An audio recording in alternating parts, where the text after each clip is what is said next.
And we're live. Welcome back. No, you gotta do it again. I have to talk during it. Just roll with it. Nope. Just all right, whatever. Welcome back to Pours and Pixels. I'm Tyler. And I am DJ. I'm here this time. Thank God. Awkward pause. It'd be a tough it'd be a tough show to do solo. So happy that you're here. So tonight we're gonna be talking through something that kind of was spur of the moment for us, but we've shit talked Cyberpunk 2077 a few times on the show. And we wanted to kind of talk about the fact that it's having a bit of a resurgence, and some of the factors surrounding that. And then also, I just started playing the game again. And I'm actually having a lot of fun. So we're going to get to all that here in just a minute, but,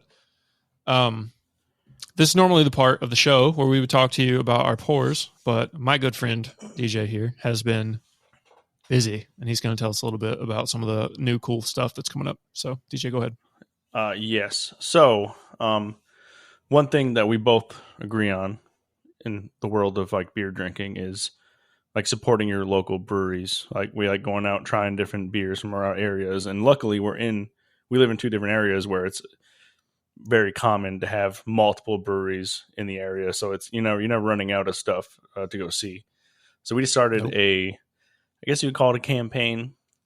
Basically we reached out to a bunch of breweries in his area and in my area, looking for them to sponsor the show. And that's like Raleigh, Durham, North Carolina for me. And then you're in Virginia Beach, Norfolk for me.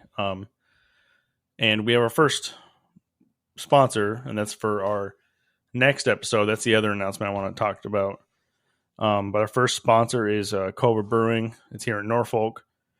Awesome place, like one of the best breweries I ever went to. Their beer is really good too, but like their venue itself is amazing. They have like a beer wall. If you have kids, it's perfect because they have like a little sand pit for the kids to play with, which is, if you're a dad, you don't go to breweries as often. The best. So that's a huge plus. Every other day, I think it is, they'll have different food trucks come. Mm-hmm. It's just that sounds a lot like that sounds a lot like, so the best one that I've ever been to is the big Sierra Nevada brewing brew house tour area. And it's huge. That's in Asheville, North Carolina. And it's so, I mean, it's kind of the same gig, like massive, nice outdoor area for kids to run around. There's like a concert stage back there. They got a restaurant. They've got a tour. Sierra Nevada obviously makes great beers. Most everyone knows that because they're nationwide now and have been for a while. They're everywhere. So. Yeah. I should reach out to them too. Yeah, we should. They are technically kind of local to me. So yeah. Other big news so Sony announced this game at State of Play. It was called Pacific Drive, and I liked the look of it right away, and I was really excited. And I reached out immediately, I think the day of, and I got word back. And I've been talking with their PR people, and we're going to get the founder of the studio and the lead game designer on 28th of this month. I believe it's a Wednesday, and we're going to stream that live. Really excited for that. That will be the first episode sponsored by a local brewery. We hope to have many more like that. We hope it's not the last. Yeah. Yeah, right. We hope we can get every very episode about that sponsored. It'd be so cool. Just kind of supporting your local breweries, supporting small businesses. I mean, they're doing us. And truthfully, bigger. If nothing really comes out of it, I think, like you said earlier, man, both of us are just like, we love to drink beer, and I think it's fantastic when you can support local businesses. Craft breweries are a great way to do that. Most of them make really good stuff, and they're worth talking about. So, we're really excited about that. And for the folks that are interested, the studio that we're going to be interviewing is Ironwood Studios. This is their first release ever. Definitely their first major release. So we're excited to get a chance to sit down and chat with them. But nothing else? That's all of it, right? Nope, that's it. All right, cool. So let's talk about our pours for the evening. And DJ, what you drinking tonight, man? Tonight I'm drinking New Belgium Voodoo Ranger, which is not the first time. This one is the experimental IPA, and I believe you can only get this in the variety pack. I don't think they make a 6-pack of it. They really should. It's really good. Yeah, It it's is good. I've had that one. and it's hard to explain, but it's very IPA-y. That makes any sense? I thought that it tasted, if I had to describe it, it tasted like a standard IPA that's done really well. Like I said, like I think the general IPA thing is I just want it to be really crisp and refreshing and have that like hoppy dank, just a touch of it. You know what I mean? But that one has like some note or flavor in there that I can't put my finger on that makes it kind of unique, but I don't know what it is. It might be the experimental part of the name. I'm sure it is. I need to probably drink maybe 2 or 3 more of those and see if I can nail that down. Because I do remember drinking that beer and being like, there's something in this and I don't know what it is. But my palate's pretty good from all the whiskey drinking.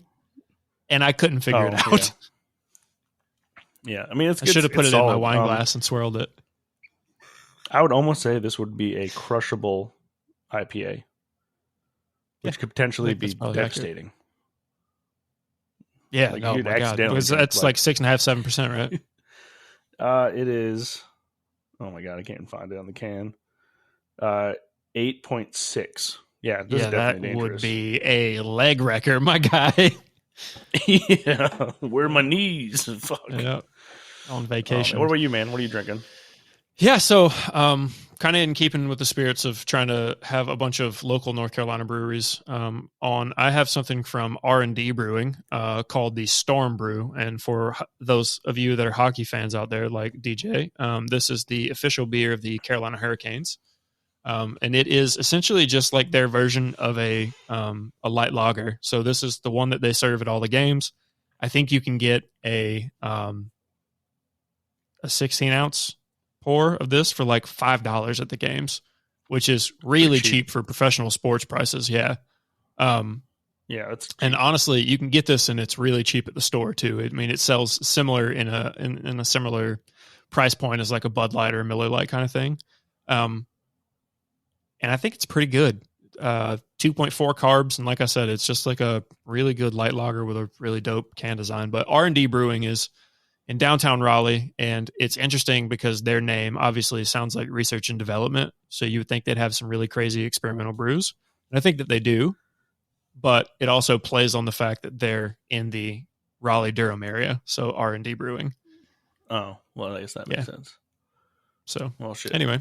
And then once that one's gone, I'm going to finish off my Gizmo Carolina Pines that I had on the show, I think on the last episode. So anyway, cool. Well, let's jump into it, man. Cyberpunk was easily one of the most controversial game releases in recent memory. I mean, it's probably the biggest one that I can think of. You? Yeah. I mean, if you think about it, when they announced it, I think they announced it like what? It was like 5 years before it actually came out. So long ago, yeah. Right? And it was off like the peak of like The Witcher 3, like success. So it was like, oh yeah, like that's gonna be amazing, best game in the world. Gonna pre-order it. I think our timeline might be off there. I think they announced did a teaser trailer in like 2012 or something crazy. Oh yeah, I could be wrong about that, but. They announced it a long time ago. Yeah, it's been a while. It's right. Big run up to the game, all this hype, like, oh, CD Projekt Red. You're like, and instantly in my little dumb gamer brain, I'm like, it's gonna be great. I'm gonna buy that. Easy purchase. Mm-hmm. So I pre-ordered it along with millions of other people. You could be forgiven for that decision. Yeah, and then I was reading today, and that game's pre-order numbers were 3 times that of The Witcher 3, which is, that's a large amount. That is a lot of disappointed people. Yeah, man. It's, honestly though, so the game was, it launched in a very poor state, to be really gentle about it. It was damn near unplayable on the PlayStation 4 and Xbox. God, I never remember their stupid naming convention. What is the Xbox from last gen?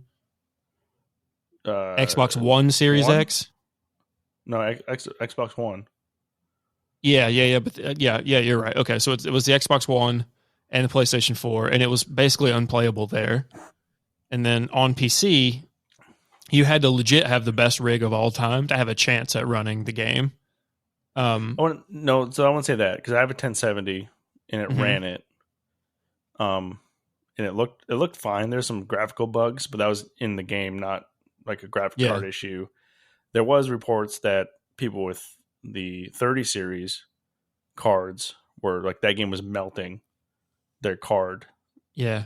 I think everyone was thinking that you could essentially tune it all the way up to, super ultra. I think Psycho is what it's called in the menus, but it's all the ray tracing all the time. You know what I mean? And that's how I'm playing it, or trying to play it now. And I'm not even in 4K. I'm playing 1440p.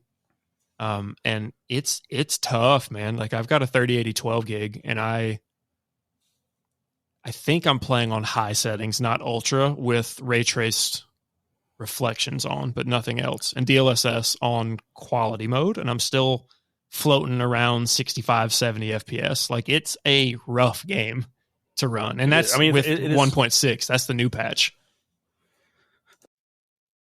It is a lot better than it was, for sure, because when it came out, there was like you have bugs in games and they're kind of like haha funny, and most of the time you can just play through them. It's not a big deal. Yep. I think Skyrim this one, like Skyrim has still to this day has bugs. 10-year game. Yeah, right. But you should just play through them. Cyberpunk's bugs, they had those, but they also had like a game breaking bug. There was a bug when I was playing it where in the very beginning you had to walk through this door with Jackie, and he walks to the door and he's in the doorway, and he just stops, and you can't go around him. Like you can't even proceed any more into the game because of that bug. You literally have to start over. Like shit like that, like really bad bugs. There's some graphical problems. It was very, very poorly optimized, and that's why I think graphics cards were having such an issue with it. Yeah, because it was not optimized very well.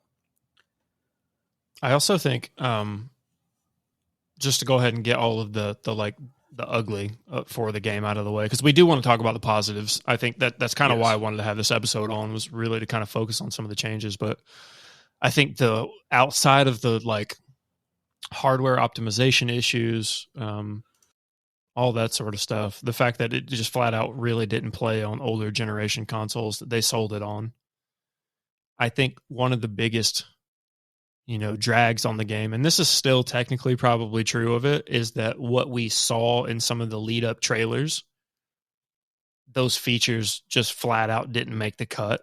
And I think it's because they tried to push the game out and not, continue to delay. But there's so many things that could have been done differently or potentially added in. The thing I'm thinking about, I saw a video today from Luke Stevens on YouTube. I'm a big fan of his channel, so I say this. I like some of his longer form critiques. I don't love all of the newer stuff. Anyway, that said, that's just a fan venting. He had a video up today that was talking about Cyberpunk and the fact that the game is a lot better, but he was playing with this mod, and he's like, dude, this should have been in the game from the start, no question. And it's flying cars. Like your car can transition from driving on the road to having these like VTOL style boosters and go up in the air, and it's smooth. Like I was watching him play it, and it's like you can just literally lift off the road, and then it converts into a thing, and you could fly around Night City and land on top of buildings and stuff. It was so fucking cool, because when you're playing the game, you see flying cars the whole time. They're always in the, up in the horizon, but like you're locked out of them somehow. It's like, those are. I never even thought about that, but that definitely should have been a fucking feature of that game. It feels like a thing in a Cyberpunk game, right? Like the trauma team show up in flying stuff. Like the cops show up in flying vehicles. You can see flying cars all through the side, the horizon, but you can't use them. And the driving is shit in that game, even now. I will say, shit. It's terrible. It's not good at that. But if you're playing on PC, you can go check out this mod. I don't know what it's called, but I can maybe find it and throw it in the description after we're done here. But that sort of thing, I think, was just like, there were a lot of features that people wanted or expected or they saw in some of the pre-show or pre-release footage that just didn't quite make it. And I do think that chapped a lot of people. I think it lies on the fault on two fronts. So I think decision makers in the company. Yep. It's a two-part problem, right? It wasn't just them, right? It was also us. It was the gamers.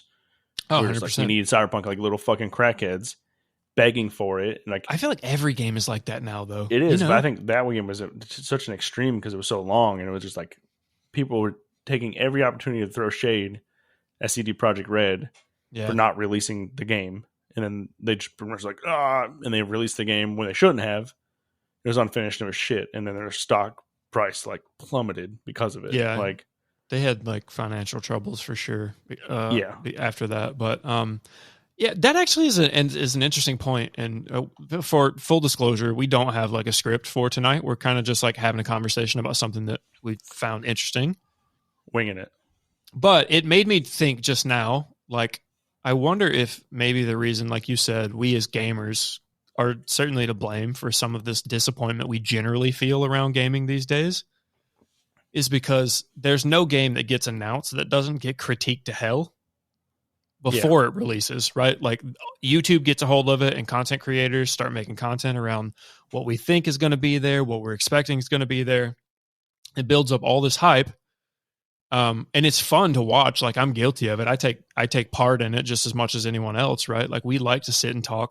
We're on the show, we're talking about games that we're excited about coming out, right? So you could say that, we're trying to help out devs and like raise awareness and that sort of thing. But at the same time, you kind of drive expectations. And it just makes me curious, like, if the reason that games when you were younger, like for us, right? We both roughly the same age. Like the games that really grabbed a hold of us when we were kind of growing up, like I didn't know about them other than like I found Call of Duty Modern Warfare, like the original release Modern Warfare, like on a whim. I was in GameStop one day and was like, hey, is anything new out? Like I was looking to get, a new game. And the guy's like, yeah, you should check this game out. It just came out. It looks really cool. It's the Call of Duty series. And I was like, oh, I played Call of Duty 2. That sounds interesting. I'll check it out. Right. And then I went home and tripped over one of gaming's like best games ever, and your mind's blown. There's no like busted expectations there, but like now Modern Warfare 2 is getting ready to come out, and granted we all know what most of these things are, but before the game's even released, there's the campaign you can play earlier, and here's open beta footage of people playing on PlayStation, and like there's just so much content that flies around, and expectations get really, really high, that like inevitably they're going to miss the mark because no one can hit whatever the hype beast, bar is. Here's a thought. I wonder, and this could be like a tinfoil hat theory here, but Call of Duty, is it so successful because we know it's just the same game over and over again, right? We already know what it's going to be. You know what I'm saying? You like could make the argument for that. I mean, if you think about sports games, which are like the biggest selling titles every year, it's the same. They reskin them, and they do great. But your expectations aren't, through the roof because you know exactly what you're getting. Yeah, right. Yeah. Update this, make it look better, and send it to us. $60 price tag. Where I think the new Call of Duty is at $80. I think it's $80 game. Is it really? I think I saw something on PS5 today when I downloaded the beta because I have to double check that because that sounds crazy to me. And I have Modern Warfare 2 on my wish list on Steam because I actually am excited about the game. So I will tell you really quickly, that game on Steam is I don't think it's $69.99, $70. So it's $70 game. But there's a Vault edition, which obviously there's a collector's edition of everything. That is $100, which is a lot of money. Oh my God. The most expensive game I ever bought other than Escape from Tarkov, because you had to buy the like super edition to get into the closed alpha way back when. But the most expensive regular release game I ever bought was actually the Demon's Souls remake. Really? It was $70 base, and then I bought the collector's edition because I'm a huge Souls fan, and you did get some additional content with it. Although now knowing what I know, I probably shouldn't have. Like it's equipment that you can't upgrade, but it's really good for when you start. But it was a $90 game. That was the most I've ever paid for a retail game. I paid more What was it? on Forza Horizon 3, Forza Horizon 4, and Forza Horizon 5. Oh, because you got the bit though that has like all of the like car pass seasons. The Ultimate Edition, $100. Right? Yeah. Okay. Every time they're That's released. a fair bit of like, money. yeah, Ultimate Edition. I'm like, yeah, use my money. I'll probably do that for Motorsport when they release it. I will also probably do that for Motorsport. Shamelessly going to do that for Motorsport when it releases. But anyway, so yeah, but I think kind of jumping back to what you were talking about, I do think that maybe that is the reason that it does so well. Like it's like the Olive Garden of gaming. You know what I mean? Like it's never great, but it's always good. Like, man, that's such a good way to describe Call of Duty. You know what I mean? Like it's never great. Just unlimited breadsticks. But the breadsticks sometimes aren't good. It's like, all right, that'll work. You know what I'm saying? Yeah. So if you're drunk and down on your luck, those unlimited breadsticks hit different. That's Call of Duty. Maybe that's why I downloaded the beta today. I wanted to be a simp for a little bit. Yeah, that's fair. I didn't actually realize that the open beta was available. So it is. Anyway, I got it. I'm gonna play it. Yeah, it's, I think that's something interesting to think about. But jumping kind of back over to Cyberpunk, I want to talk about the game now and its resurgence, and just the fact that like there's more people playing Cyberpunk now than ever, other than like launch week. But it's not even close. Like if you look at the like Steam charts, the player base spiked when the Netflix anime launched. It's I think like over 1 million every day. So interesting. They also patched the game up and added in a bunch of new content. And as someone who's actively playing now, I've played probably 10 to 20 hours. I don't remember exactly. It's been a bit. Excuse me. On PS5, right when that version came out. It was pretty good, but it was playable. It was optimized well. It was what it totally plays fine. Released. Plays fine. What happened is Elden Ring came out like a week after I picked it up, and then I was just like, I'm gone. I'm off. It. So yeah, it's Elden Ring. It's in you. Yeah, like what can you do? But so I'm coming back to the game now on PC since I finally finished my computer build after 2 years of waiting on a 30 series card. Patience is good, and I highly recommend that people don't go crazy with GPUs sometimes. Although right toward the end, it was really tough to wait. All that aside, it's a fun game. Like it really is good. It's beautiful. First of all, yes.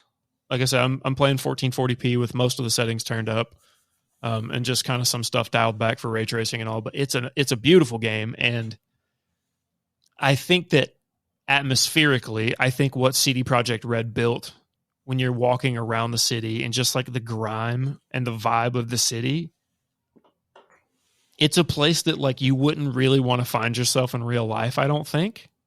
No. But to be able to explore it at no real risk to yourself is fun because it's edgy and dangerous. But I don't know. I don't know how to describe the like allure of it because it's a cesspit, right? Like Night City is everything is just like, feed your own pleasure essentially, right? Like here's all this food that you can get on every corner. Here's blatant like what do they call it? Hyper capitalism or whatever. Cause like the corporations run the world basically.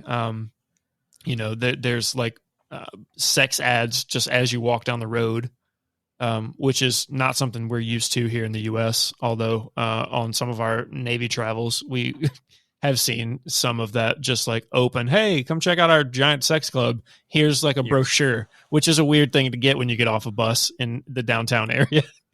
That's true. But I think that I think Night City is like probably the star of the game. Like, what do you think about that? I beat the game, and I think it is good. No spoilers. It's nowhere near as good as what? I said no spoilers. I'm not done yet. I'm not going to talk about the fucking words, the spoilers. Like it's when the next gen patch came up, It was playable. Got it back on PC, and I played it all the way through. And I picked a different beginning because I thought for some reason it would actually change the story. Which one did you go with, by the way? I'm curious. First one I went with the Corpo, and then the second one I went with the Street Kid. Okay. But after you get to a certain point, it's the same. Yeah. So the beginnings are way different, right? They are, but that's it. I played. Yeah. That's kind of what I've heard. For my first go on PlayStation, I was a Street Kid, and then when I fired it up on PC, I went Corpo, and was immediately like, "This doesn't feel like my vibe for Night City." So I stopped the playthrough like 3 minutes in and made a new character and went back to being a Street Kid. Because I that felt right to me to be like this like underdog nobody from literally fucking some gutter in this city, right? And then to try and make your way up. And then Nomad feels weird because you're not from Night City. I haven't played it, but I've seen that playthrough. So I started it just to see like what it was, but then the multiple beginnings to me don't make any sense when as soon as you get to one point, it's just the same. It's the same thing. If anyone hasn't played Cyberpunk yet, spoiler alert, I'm not going to spoil where you're at, but this is the very beginning.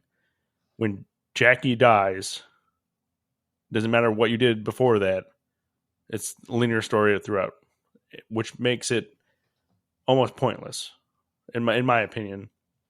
I think another issue I have. Oh, go ahead. What? No, go ahead. Another issue I had is like traveling.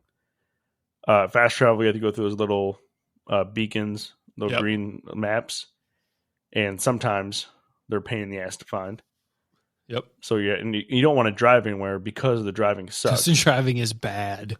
Yeah, so you just run everywhere, and then sometimes you'll spend like 5-10 minutes just running around, like looking for. It's better on the motorcycles. It's dog shit in cars. I do better on the motorcycles just because they take up less room on the road, but that's why you got to get that flying car mod, dude. It's wild, dude. It's just like pop up and fly over the highways like the crow flies and land where you want to go. I just hope that if they do a Cyberpunk 2, they learn their lesson. And they just don't even talk. Don't even mention that you're making it. Just fucking make it and put it out when it's done. Don't even say you're making it. Like, just put it out. Sick. I love when companies do that, when they announce a game and they're like, it releases in 2 months.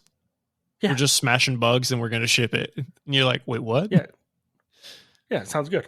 Right? Perfect. I think that's how the Skyrim launch was. It's like you knew they were working on it, but then it was like you didn't have a release date. No one knew when. And then they talked about it at E3, and they were like, yeah, it'll be out in 2 months. Or everybody was like, what? Yeah, what? Yeah. And AAA studios, they have that luxury. They're able to do that.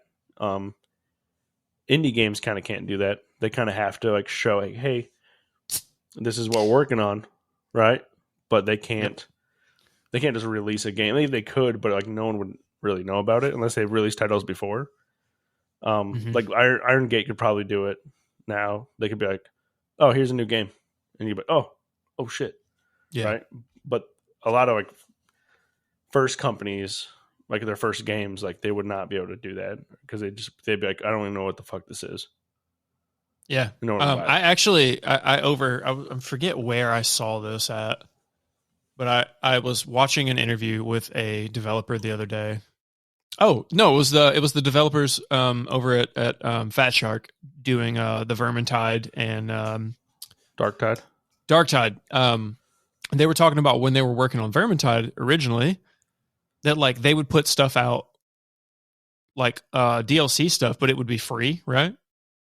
And there was like Steam doesn't, because you're not selling anything. You don't show up on like the top X list for things. You have to charge for stuff so that people have something to buy, and that boosts it in the algorithm. So it makes me think about like games where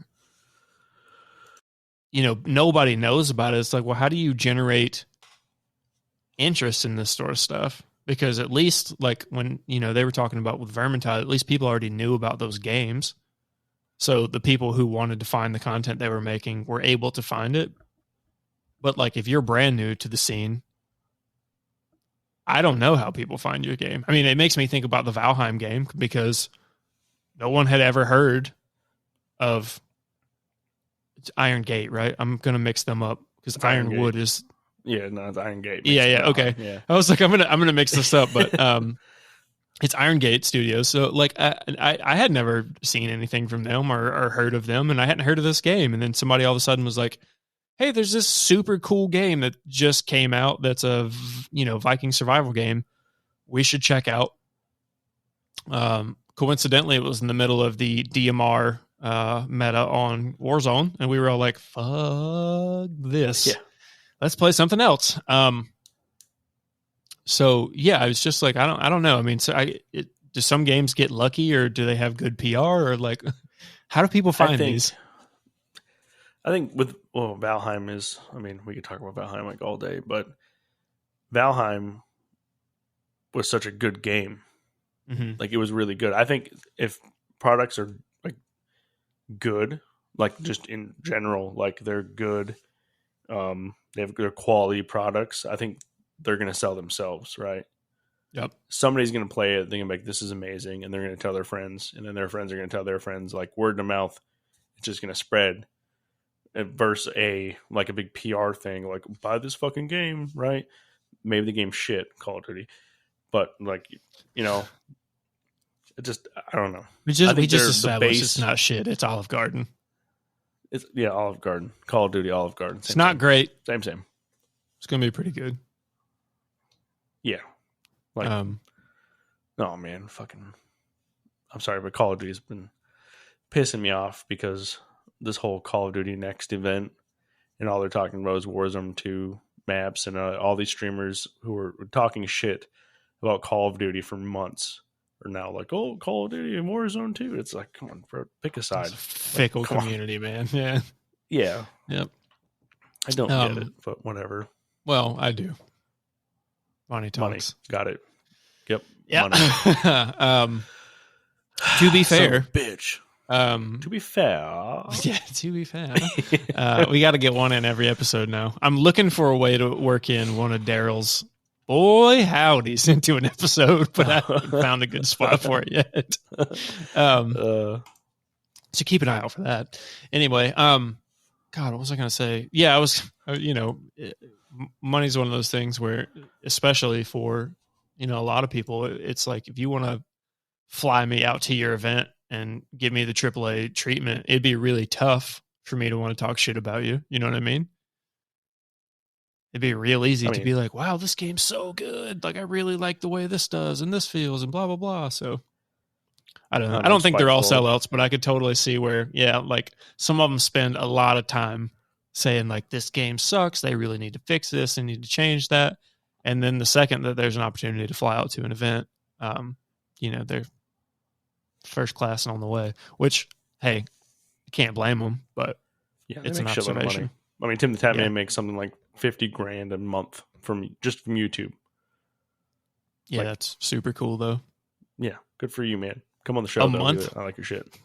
Yeah. A month, yeah. Sponsor the episode. Come on, Tim. Hey, Tim. Buy us a beer, man. Over here. Yeah. But anyway, yeah. So I tell you what, let's kind of talk about I think the major stimuli for why Cyberpunk had its huge resurgence, and then also look at some examples of this same phenomenon with other titles. But what's going on is essentially video games have inspired a well-done piece of media in like another format, right? So we're talking about the ones that jump to mind have been like limited TV shows, inspired by the game universe. So Cyberpunk has a anime on Netflix called Cyberpunk Edge Runners, and it's actually really good. I'm not an anime guy. I like, no judgment to those of you who are. I've got friends that are really big into some of them. I wouldn't say it's something that I am super interested in. Like, I watched Dragon Ball Z and Gundam Wing when I was a kid, and I really haven't been into anime since then.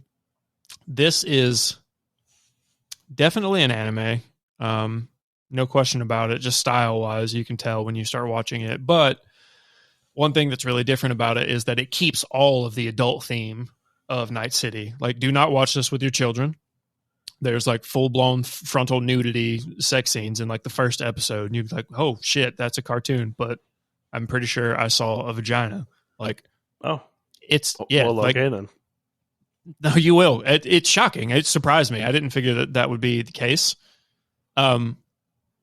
But the show was super well done. It paints a picture of this grimy shithole city that, you know, people are trying to make it in. And then another thing that I thought was so cool about what I've seen so far, I haven't finished it all. I think I'm on episode 5, is that it deals with something that you see talked about in the game, and you get a mission kind of around it, but you can't actually explore this mechanic as a player, and that's cyberpsychosis.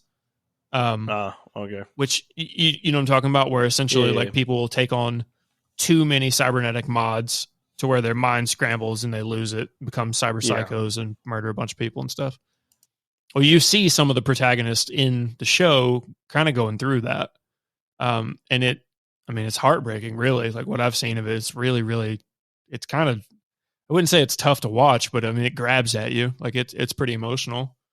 And so I wanted to get your thoughts around, like, I mean, what do you think it is about, you know, giving people these other alternative like methods of consuming content in the universe that you've built that like really drives this like mania? Because Cyberpunk has had this crazy resurgence where it's super popular. I mean, there are content creators popping out of the woodworks to make videos right now on the new patch, and nobody's been making Cyberpunk content, you know, constantly. So I mean, what are your thoughts around this? That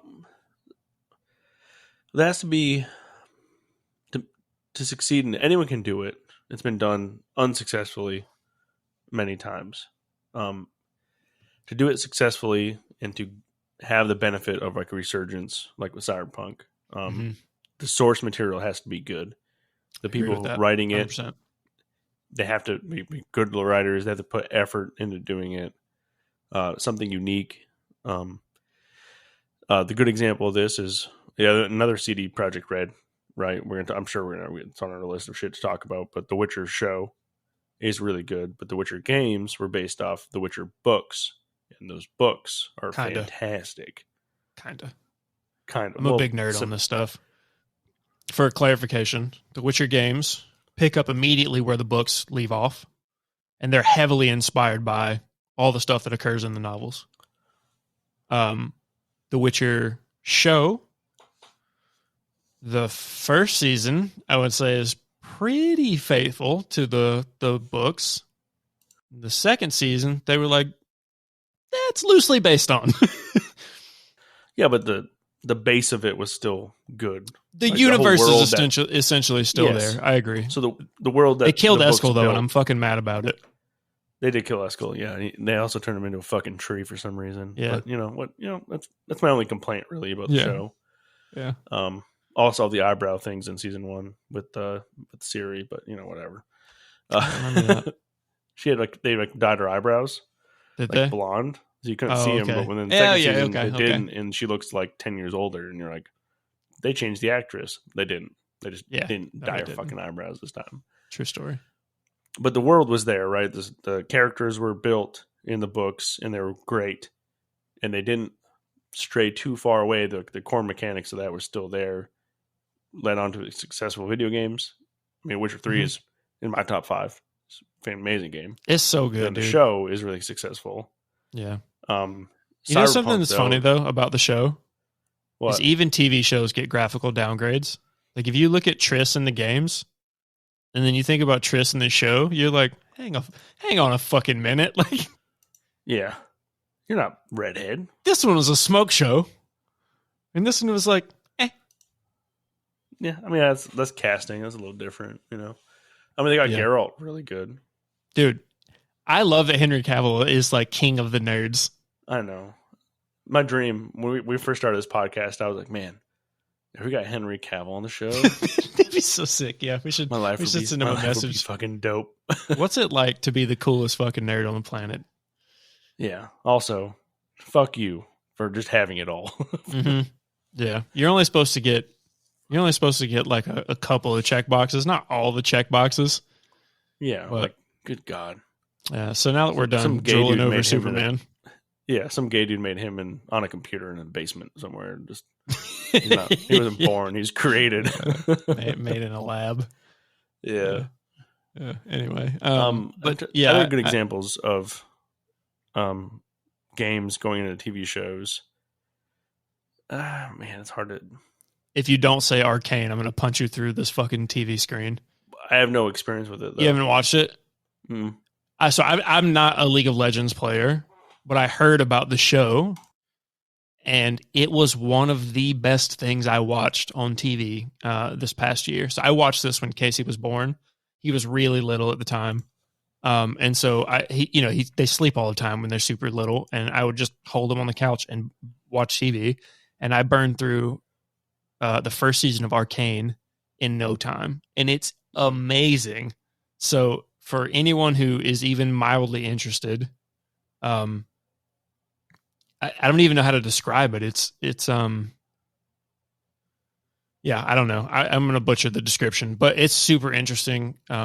Go check out one episode if you hate it. Obviously, you can message me on Twitter and tell me I'm a moron or something, but I thought it was so good. The art style is incredible. And the story and writing was top notch. So that's another example where, like I said, I'm not a League of Legends player, but immediately after watching that show, I'm like, oh, I know this is based on the game. Let me go and check out and see what the game is like, because I liked what I saw of that universe enough to maybe invest in this.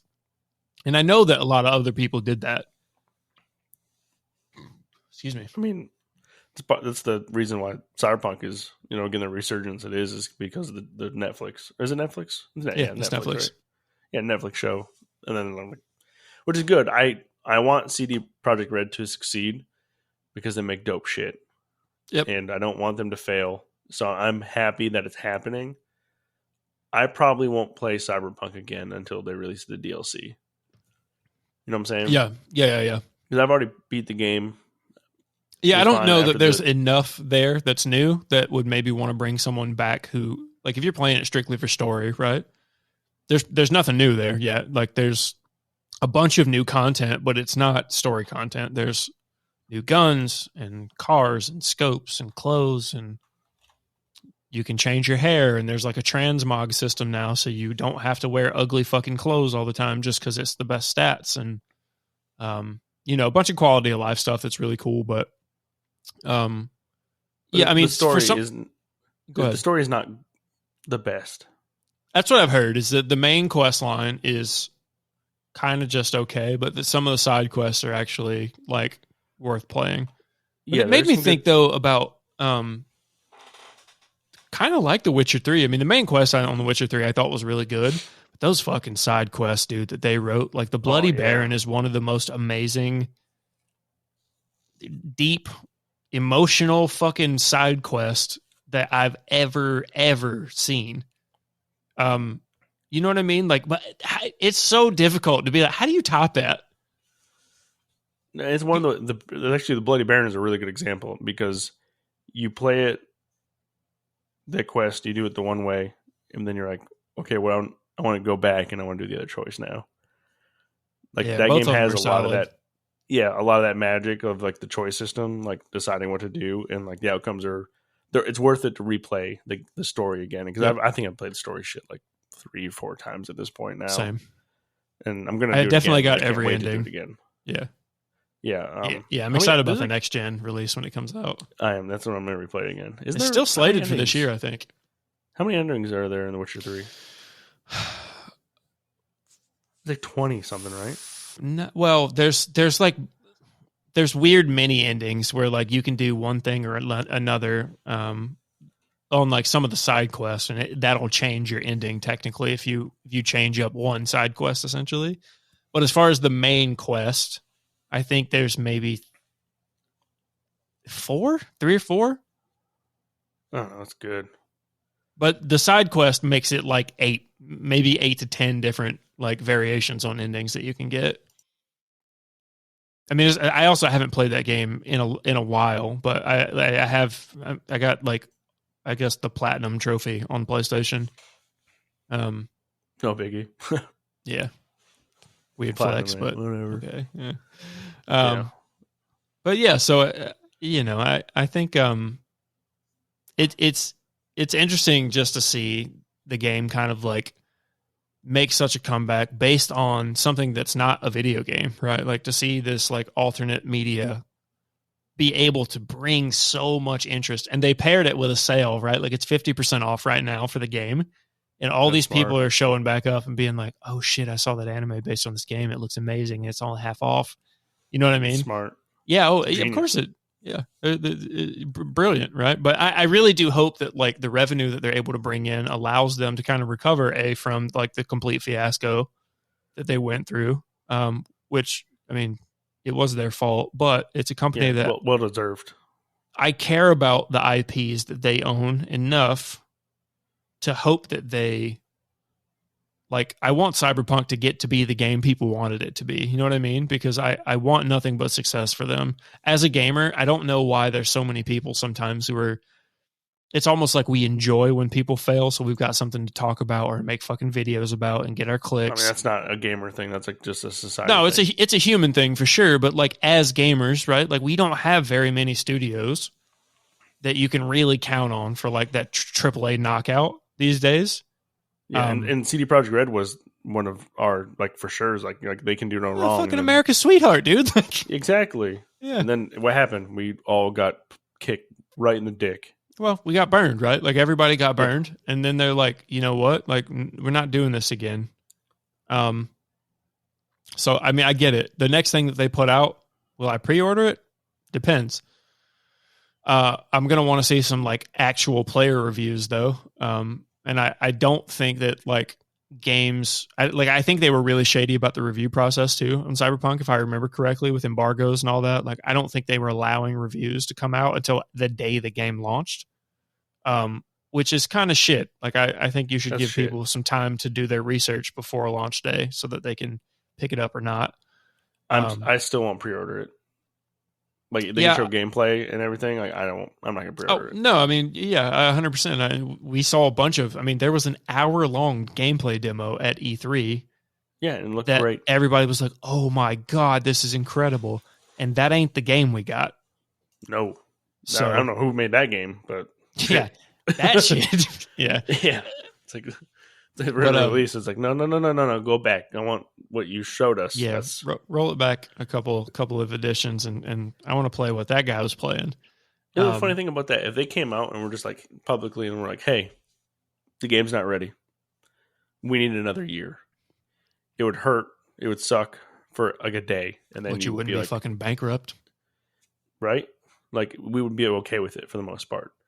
For example, like the whole Valheim Mistlands thing, people are bitching about that. They're like, oh, when do we get the Mistlands? It's like, please let them just do their thing. Let them finish it how they want to finish it. Yeah, exactly. Who cares when it comes out? It's going to come out eventually. This is going to be good. Don't rush it. Off topic, but Valheim is one of those games where I feel like I always see people bitching about the fact that like, when is the next patch coming? When is there going to be more content? And it's like, dude, it's okay sometimes for you to still like a game, but go play something else for a little bit. You know what I mean? Yeah. You don't have to be loyal.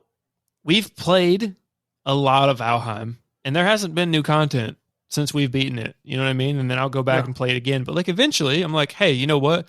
I checked out the Frost Caves. I've killed all these bosses a few times. I got through the part of the game that I really enjoy, which is kind of like, I think the bronze to iron transition is a lot of fun,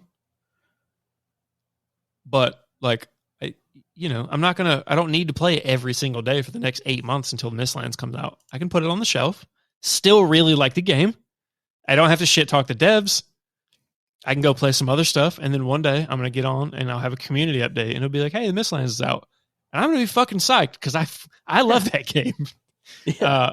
You know what I mean? So I just wish sometimes that people would chill out. Like there are other games, other fish in the sea. You know what I mean? Like just uninstall it for a little while, save yourself some hard drive space, go play something else. Well, it's like Then the you can whole come back. GTA 6, the GTA 6 leak. It's you're like, oh, it looks so unfinished. This leaked It's footage of this pre-alpha. unfinished game. It's like, dude, no shit. Yeah, Let this them was do never what supposed to see the light of day. Of course it looks Yeah. bad. Yeah, It'd be like if you were having company over, but you didn't know it, and they showed up and they're like, dude, your house is not fucking clean, right? It'd be like, right. I didn't fucking know you were coming. No one was supposed to see it like this. Yeah. That's exactly what happens. A really cool thing that's been happening on Twitter. I've been seeing it on the feed is other studios are releasing footage of like their pre-alpha games just to see like, hey, this game that you do like so much that you think it looks great, this is what it used to look like, and it's just like all gray boxes and shit. Boxes, and it's like, I don't like. How can you look at yourself in the mirror and look at an unfinished game, and then bitch about how unfinished it is? Like it's fucking insanity. About graphics specifically, right? Like if the mechanics look bad, like okay, I don't know how long it takes to change a full blown like motion system, right? So if like mocap looks like really bad, that might be a problem. But if we're talking graphics, you know what I mean? Like that's something people kind of like shore up as we go. Yeah, like that's like usually, I don't know game development, but I would assume you get the bones in first and make sure that's all good before you put the skin over it. So just for sure. Yeah, there's a reason polishing is the last thing that happens before a game goes out. Is they squash bugs and polish, and then it ships, right? Yeah. So yeah, I mean, to all the people on Twitter who think GTA 6 is going to look worse than GTA 5, crawl out from under your rock, go get some fresh air, and play something else. You know what I mean? Like, go do something else, because GTA 6 is probably going to be some generational fucking amazingness. Although, hopefully, we're not overhyping, right? Like, hopefully it doesn't get bit by the Cyberpunk bug. I mean, if somebody announced Red Dead 3, though, and it was coming out in 5 years, like, I would be waiting for the best game ever made. So, I mean, I don't know. Some of these companies are... What's up? Rockstar's track record is probably the best in the industry. Like, for new releases? Yeah. Yeah, I mean, think about games they've come out with. What's one that started it all, like, which it wasn't their first game, but, like, I think started it all was GTA 3. Okay. It was great. Then it was Vice City. Great. And then it was San Andreas after that? I believe so, yeah. I didn't play San Andreas or Vice City a lot, although I did play Vice City some. I played all of them. And then I wasn't allowed to. I wasn't allowed to buy those when I was young when those came out. My parents were like, "No, you're not. No." Yeah, you're not buying that shit. Yeah. And then GTA 4 wasn't the most popular. Nico Bellic, dude, I love that. But it was really good. So good. The story in that game was amazing. Everything, all the gameplay mechanics, they were fucking great. And then GTA 5, amazing. You got to think about Red Dead Revolver, which I've never played, but I've heard good things about. Red Dead Redemption. Red Dead Revolver was even fun. Today, I remember playing it. Yeah, Red Dead Redemption even today is fantastic game. How old is that game now? Red Dead Redemption? Hold on, I'll ask the Google. 1 sec. It's got to be 10 years. Maybe a little bit. Yeah, it's got to be at least 10 years. Probably a little more. Oh, it's definitely that. Red Dead Redemption came out in 2010. Yeah, 12 years old. That game. Still playable. Still great. Red Dead Redemption 2. Currently the greatest game ever made. In my opinion. It is really good. Best game ever made would be such a hard thing to put your finger on, but I'm putting it on it'd be tough to argue you. Yeah, because name whatever category that you would judge games in for like the GOAT of games. Red Dead Redemption 2 probably meets all of those expectations. Yeah, I mean, it's a 95 in every category, at least. Yeah, it's solid. Yeah, game's amazing. Oh, man. And when it came out, it was good. There was no problems. That's true. Remember. That's true. When it came out, I love that, though, because like that's what makes me so drawn to some of those single-player experiences where, like, you it's not like multiplayer games where they got to patch things and balance and blah blah blah blah blah, right? Like they built the game they wanted to build, and then they release it to the public, and you get to play it. And as far as I know, there's not that much that's different if you were to play the story mode of Red Dead 2 today versus when it came out. I can confirm that because I'm playing it today, and I played it the first day it came out. Same. I actually haven't played it today because I was playing release. Cyberpunk, but I played it a lot in the last 2 weeks. Today. Yeah, I spent today just doing those veteran quests because I think they're fun. Which ones? I mean, the veteran ones. What they do with one leg. Oh, gotcha. You go fishing. He gives you quests? Oh, yeah, no, dude, I love that guy. Yeah, that's one of my favorite parts of the game. But that's so interesting because he's not a real person, and I feel like I would like to hang out with him, and I actually enjoy the time when Arthur just goes and has a cup of coffee at the table and like they get to chat. Yeah. I really enjoy that. Yeah, little tiny moments like that. That game it's filled with them. There's so many. Sublime. Like, yeah. Yeah. Most of the shit's not even important to the game, but like whatever. That game, we can talk about forever that game, but that game, like when, spoiler alert, if you haven't played Red Dead Redemption 2, you're spoiler alert, first off. Go play it. If you haven't played it, turn this off now. Yeah, we appreciate you listening, but go play it, come back. Anyway. When Arthur gets diagnosed with tuberculosis, you're just sitting there like, my heart fucking sank. I got so invested into that character. And when it happened, I was like, well, he can't fucking die. Like, no. Right? And then like you start seeing the visions of like that fox, the black fox. Yeah. And like you're just like, dude, he might actually fucking die. And at the end, you're still surprised. Like, oh, that story is so well structured. Have you ever done the ending where you go after the money instead of trying to save John? Yes. I have not yet. I'm going to do it this time. I have done it. I'm not going to tell you what happens, but I feel like it's super depressing. I'm not ready for it. Every ending when is the horse depressing. At the very end, like again, we're still talking spoilers since we already gave the alert, but that last chase, and then like when your horse collapses, I was like, no. Yeah. Then Arthur says goodbye. No. Yeah. I thought it was going to be a True Grit moment where, like, have you ever seen the True Grit movie where he's rushing back to town with the girl who got bit by a snake and pretty much runs his horse straight to the ground, and then the horse is like sweating and laying down, and he's just like, "I'm really sorry," and then shoots the horse in the head, and you're like, "Fuck." I actually watched that movie on our last deployment together, and I haven't seen it since. Oh, that's good. I like it. I like it that as a Bridges in it. Post-watch cleanup burn. Yeah. I mean, Matt Damon, Jeff Bridges, sign me up. It was a good one. I know it's a remake, but whatever. Yeah, still really good. Totally off the rails. It's fine. Whatever. Unscripted. Yeah, it's cool. Also, we are at an hour, but I just honestly wanted to take a moment because I know that we had talked about Cyberpunk in a negative way a couple of times, but I'm really enjoying the game now, and I also checked out the anime, and I've been pretty impressed with it. So I think that my final kind of thoughts around it are if they can continue to lean into the universe of Cyberpunk, because I think that's the thing that everyone loves is Night City and what it can be. Keep working on the game, keep making great content for it, and maybe lean into the anime as like a way to tell other stories, original stories inside of the Cyberpunk universe. Like, I think you've got a recipe for a long-term success. They could also change the game. They could. It sounds incredibly difficult, and it probably would take a lot of time and money, but it is possible. A good example of this is No Man's Sky. That game came out, and it was actual dog shit. And the devs, great people, were like, okay, this is not what we promised you. And they completely changed the game.